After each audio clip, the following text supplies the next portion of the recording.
Turn the page, October 1st. October 1st, yes, feeling a little bit like fall this morning. Definitely some milder mornings in place for us. Out the door this morning, it is clear. The clouds that had moved through yesterday morning is now well to our east. Temperatures a little bit cooler this morning. Now we don't have that cloud layer, that blanket of clouds. Temperature readings have dipped into the mid-60s in Cleveland, upper 60s right now in Sugar Land. And I do anticipate those temperature readings to continue to cool before the sun comes up a little after 7 o'clock this morning. But here's this upper level low. If you remember yesterday, that low pressure system was sitting right over the panhandle and was drawing in the clouds. Now those clouds are pushing out away from New Orleans and moving into portions of Mississippi and Alabama.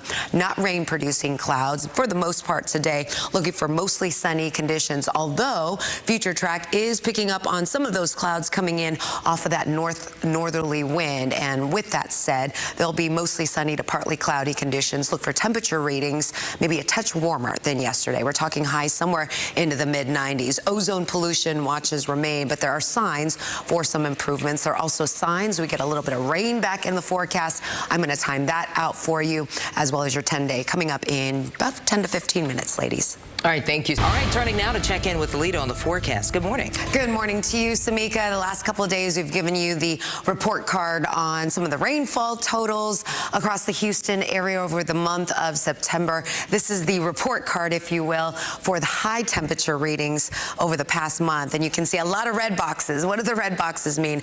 Above normal temperatures.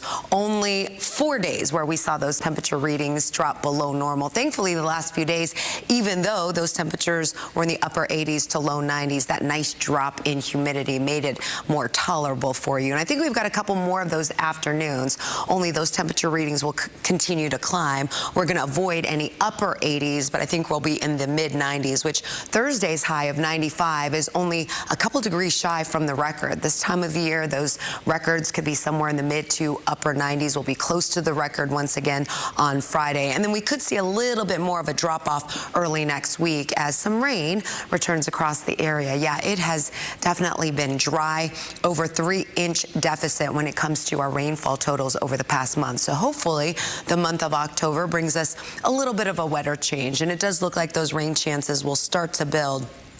Later on this week, it's less than a 20% chance, but early next week, there are signs that moisture will be returning across the area. Speaking of moisture, we saw clouds yesterday, not much in the way of clouds this morning. We're starting off mostly clear. Temperature-wise, we're in the upper 60s right now for the city of Houston. A light breeze coming in from the northeast at about 3 miles per hour. So even though those morning temperatures aren't in the lower 60s, it still feels pretty pleasant out there. That wind is out of the northwest as well, out of Galveston, and those winds won't be too strong, anywhere from 5 to 10 mile per hour winds, mid-70s there. We're in the mid-70s around Hobby Airport.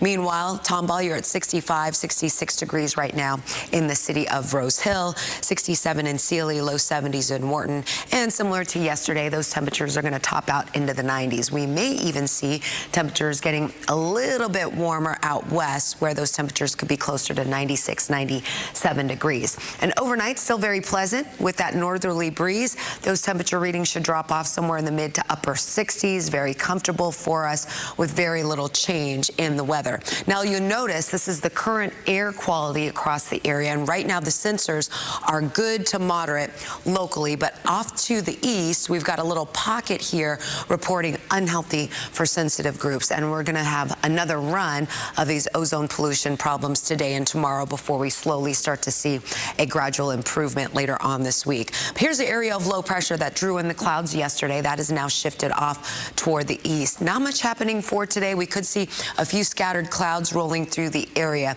Don't think we're really going to pick up anything on 13 alert radar, as the atmosphere is very dry. The low and mid levels of the atmosphere you're noticing over the next 7 days.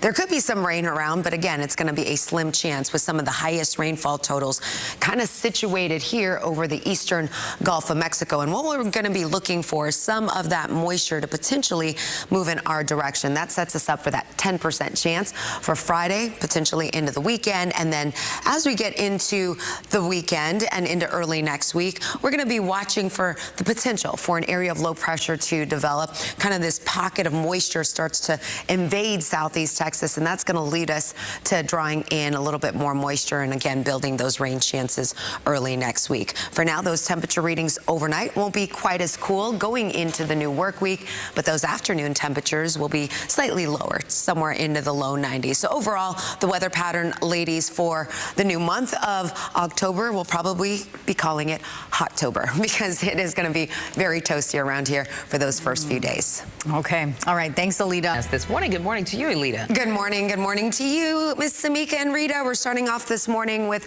a clear sky, not much of a breeze, and you can see that from our camera over the College Station area. A little bit of a wind, drawing a little bit of a shake in Old Glory. Otherwise, we've got temperature readings this morning in the mid-60s right now in Conroe. Brenham, you're starting off this morning right around 66 degrees. The clouds have pretty much cleared out and have shifted further off to the east. This is where that low pressure system that drew in the clouds yesterday, that is now tracking eastward as well. That northerly flow is drawing in some dry conditions. So for today, mostly clear for a good chunk of the morning, and then as we head into the afternoon, perhaps drawing in some of those clouds on that northerly flow. And I know it looks like this northerly wind may try to bring in some precipitation, but it may be just some false virga, not really hitting the ground. It's just too dry out there, to be honest with you. We're looking for mostly sunny to partly cloudy conditions for this afternoon. It will draw in a nice drop in humidity with temperature readings fluctuating anywhere in the low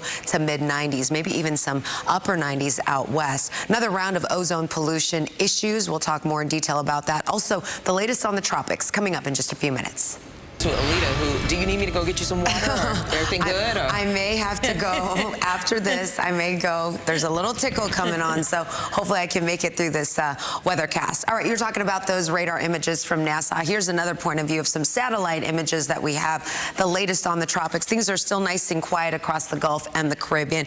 We're talking about Umberto as well as Imelda, obviously still producing lots of moisture, plenty of high surf, coastal erosion there. The system itself are less than 500 miles apart, and Umberto's continuing to help steer this system away from the East Coast. In addition to that, there is also a cold front that's also going to help push both these systems away from the U.S. Right now, Umberto is still a Category 1 hurricane. This is going to go through some rapid weakening here over the next 12 to 18 hours, eventually becoming a tropical depression and raining itself out over the northern Atlantic. Still some impacts, though, for the island of Bermuda, and unfortunately more of Bermuda going to be impacted with Imelda as it's made that hard turn to the right, and you can see potentially as a Category 2 storm as it passes right overhead Bermuda by Thursday morning, and then eventually it'll follow suit, the same as Umberto, reaching cooler waters and rapid weakening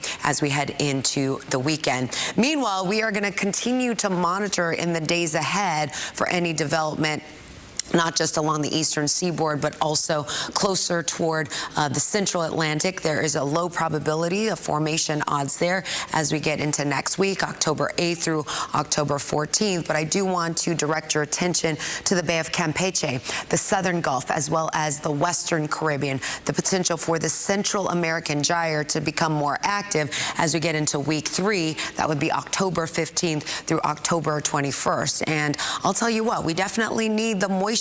When you take a look at our moisture levels and the lack of rain we saw during the month of September, I keep telling you that deficit across the area. You can see how many inches of rain it is going to take to saturate our grounds again. Closer to the coastline, you only need 2 or 3 inches, but the further west you go, the further inland, now we're talking about 5, 6+ inches in order to get those grounds so saturated.